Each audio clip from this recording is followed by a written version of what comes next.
The Business Owner's Journey. I'm Nick Berry, and I've got real business owners telling their real stories, sharing their real lessons and strategies so you don't have to figure it all out on your own. So I made it through season 1 of The Business Owner's Journey, and I wanted to do a recap and share some of what I've learned and what to look forward to in the future with season 2. Overall, the experience was great. It did turn into more than what I expected, but I mean, almost entirely in positive ways. We ended up focusing more topic-wise on the mental aspects, which kind of makes sense because that's something that it interests me. And I spend a lot of time talking and working on that for myself and with other business owners and entrepreneurs. But I mean, from episode 1, my first interview with Kiri Masters, we kind of spun off into a side topic, and it was about like the mental game of business. And we stayed there and we kept going, and like that became a lot of the interview. And it was a common theme. Every lesson that was brought by one of my guests, every time, it was either about the mindset or mental aspect, or it included an aspect of mindset, thought processes, how you handle situations. But that makes sense, right? Like that's the job. That's the hard part. The rest of it can be kind of put into a blueprint or a script for, but how you're able to handle it, like staying resilient, developing your thinking skills, continuing to learn like different ways to look at an approach and prevent challenges. That's the game. One of the things that I knew that I was going to focus on when I came into this was the guest experience and creating max value for the guest. But that's gone even better than expected. I've been able to make a lot of direct introductions, connecting audience to guest or guest to guest. I've had stories like one of my guests comes on and during our interview says that another interview, one of our episodes with one of my guests, he said it changed his life. I've connected some guests who are now doing business with one another. My guests come on the show and they're talking about some of the other guests, the things that they've heard in the other episodes that I've done. And like that I expected a degree of that, but it's been more common. And I think they've even appreciated the impact or the benefit of that even more than I expected. For me to really share my kind of assessment, looking back and reflecting on season 1, I kind of need to go back and share with you how I got there, like what my expectations were, my thoughts were coming into the business owner journey. So when I started, the first episode that we launched in June, the idea for starting a podcast was probably March. My wife and I had sold our main business just prior to that. And so we're in this transitional season of trying to figure out what's next. And so, for me, it was really important part of that process. I wanted to kind of go back to the drawing board, like let things settle. And I just want to make sure that no matter what I look to next, I don't just default to doing what I've always done. And this is kind of the approach I take with most things. I want to make sure that I don't let like the inertia or the things that I've always held to be true to go unchallenged. So, I want to go back to the drawing board and reassess strengths, weaknesses. What am I enjoying? What am I drawn to or intrigued by? And just make sure that everything is getting as fresh of a perspective as I possibly can. And so in doing that, I knew that part of that process was going to be, I'm going to want to talk to, the type of people who are my guests. I'm going to want to talk to those type of people. I'm going to want to have these type of conversations where we can go back and forth and we can be curious and share ideas and thoughts and, what we do well and what has not gone well. And like, that's an exciting, enjoyable thing for me to do. It's good for my thought process. And I thought, why not just record it at the same time? Well, why not just make it a podcast? I'll share it with other people. And, other people want to listen and it's valuable for them too. That's fantastic. And so I kind of built it around this goal of let's shorten the learning curve for other entrepreneurs, people who are curious about these type of topics, and pull back the curtain and see like what it actually takes to solve these challenges that we're facing every day when trying to build a business. Bring these stories, these lessons, these anecdotes, and use them to help prepare other people to move forward faster, to help them anticipate like what lies ahead. And if there's somebody who's trying to do some like discovery or rediscovery, similar to what I was doing at the time, then this should be a value to them also. So between, the guests and their experience and me asking questions and picking into them and then sharing my own experience and insights from, over 2 decades worth of quite a few businesses, that I think has created some pretty powerful lessons and insights to share and value for other business owners. Creating those type of lessons or that type of value for other business owners is important to me because I feel like I learned a lot of the things, my lessons, the hard way.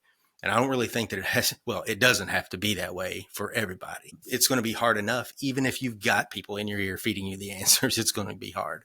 I like to help other people skip over the painful parts, the parts that are avoidable, because there's some things that you do just have to go through, but not everything. Not every bit of it has to be done the hard way.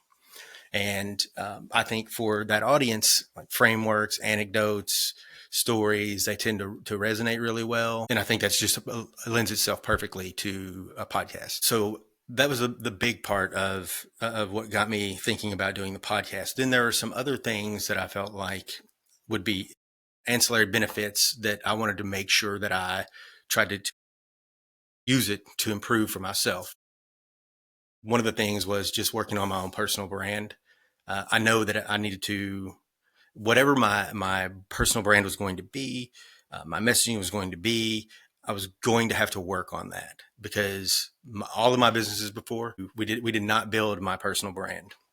And that's actually a talking point in some of the episodes in season 1 about like why I was resistant to that. But regardless, where I'm at now now I need to be more intentional about building my personal brand. It's not so much a privacy thing. In the past, it's been mostly, I wanted to present as like a grounded, humble person. I don't want to be the person who is voting or throwing their accolades in every conversation. That's just not me.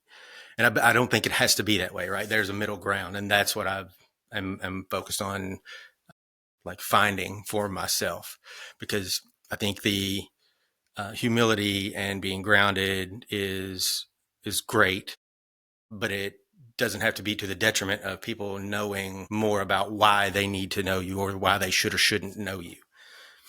Some other things that I'm using the podcast to help me get reps and continue to improve on.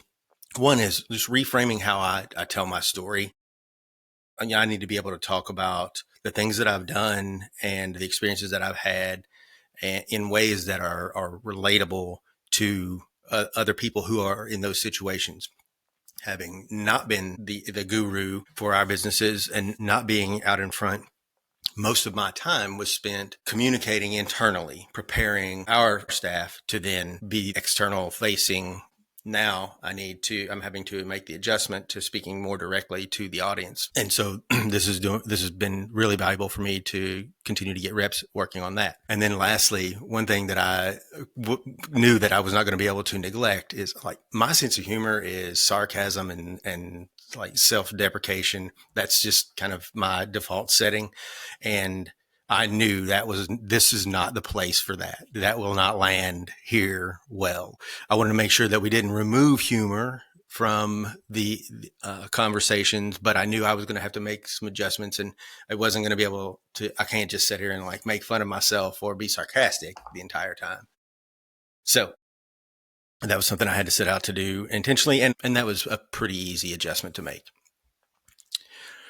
So I mentioned like being a focus, the providing a value for the guest. And so I knew from the beginning there was this opportunity for a podcast to really step up and help guests get like so much more mileage out of their time investment for these interviews. Like everybody talks about the audience value, but I didn't hear much like conversation about the guest value. And I know it's there, but I think it's just kind of seen as like you get exposure to the audience, you get exposure to the audience, you get exposure to the audience, but it's got this super short shelf life. And I don't know that I don't think it has to be that way. So my goal was I wanted to be able to turn this one conversation that this guest could have into as big of a content cluster around the guest's brand and their topics as we could. And then we could like put the focus, if we approached it strategically, there's some things that we could do like SEO, backlinks, and extending that shelf life so they could get a lot more mileage out of these interviews, that 1 hour conversation, than what they're typically getting from most podcast interviews. So that's something that we've been doing. We put a lot into building out our other workflow, and it's paid off. I mean, I knew, for one thing, I knew that because we were in this transition phase and we had sold the business, like I didn't have a main thing that was going to occupy most of my time. So I was able to focus on the podcast more, at least in the short term. I knew it wasn't going to be that way forever. So I've had to build this from the beginning with like, I need to be hyper efficient with my time, make it like very well leveraged. And I want to do the same thing for the guest. And so we built out a well-oiled workflow that we get maximum juice for the squeeze. And I think the guests have been very appreciative of it. And I think we are tip of the iceberg right now too. So there will definitely, that's already created more opportunities for me and for us, just the efficiency that we can take that conversation and turn it into a pretty massive amount of valuable content for these guests. And the other element of creating this kind of unique special experience for the guest is I wanted to make absolutely sure what we are not going to do is make my guests feel like they were being asked on to then be pitched or treated like a prospect. There are a lot of podcasts that like that's a prospecting tactic that they use, and to each their own. That's fine. I don't like the way that would make me feel as a guest, and I don't like the way that I would feel if I was doing that with someone. So that's not what I'm going to do. So I've just made absolutely sure that my guests did not feel like that. One of the things that I do that's unique, or at least I think it's unique, I've not heard of someone else doing it. I require guests to listen to the show before I allow them to book. I want to make sure that they know what they're getting into, that they know what to expect. And we're on the same page with making this about creating value. And this isn't like a transient stop on the podcast circuit. And so far, I mean, guests have appreciated these things immensely. I've gotten probably as much feedback, positive feedback on that as anything. They're like, I think that's great. That's a fantastic filter. Like that's the kind of show that I want to be on because I know I'm there and I know that's real. Like we're on the same page.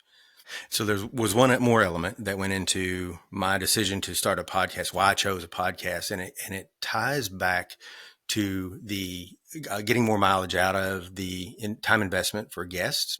There's them getting this content cluster and getting more assets, more value out of that 1 hour conversation than what they typically had been.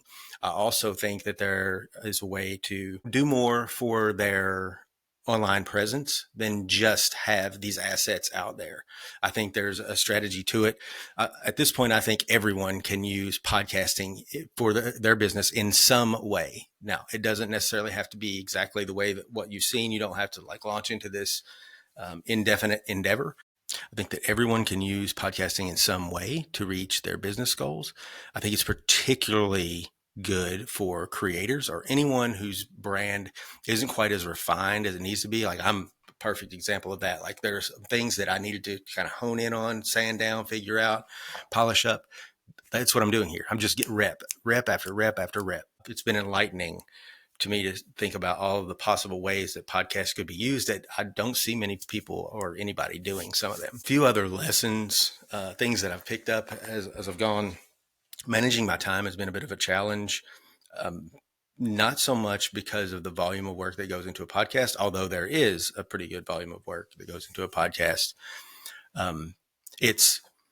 There are so many things you could do that if you don't compartmentalize your time, that it continues to spill over and spill over and spill over. And so it started to do that with me. And for the most part, where I would draw a line is if it starts to spill over into time with Vivian or Kelly, then I'm like, okay, we got to stop it there. It was a good reminder about time management. And when I didn't have that main thing that I was almost like programmed to manage my time for, I kind of had to go back and re-strengthen some of my own like time management muscles. One of my other lessons, I don't know if this is a lesson, this was a reminder, was I just do not enjoy social media at all, but it's a thing that it needs to be a part of the business. So I have been doing more on LinkedIn since I've started the business owner's journey, and it's been effective. And I've actually, I won't say that I've enjoyed it, but it has been the least unenjoyable of social media for me. So I'm on LinkedIn regularly, and that's where LinkedIn is where you should be following me. LinkedIn and email. If you're trying to keep up with what's going on with me, LinkedIn and email. So looking ahead to season 2, one of my priorities is going to be building a network of partners, consultants, different marketers, so strategy, social, content, PR, website design, like VAs, people who offer services that I know like the audience needs. Some of these are going to be services that I'll use myself, and that's great, but it's not a requirement as a partner. But I like to have these people on the show as a guest, let them like workshop or guide me through an exercise. So I want to demonstrate as best we can anyway. I want to demonstrate what it looks like working with them, or the thing that they do really, really well. Like I want to put them on stage and let them do it. Like I have guests who are good at what they do. So I love the opportunity to let them show it off. And like, I'm more than happy to be the guinea pig.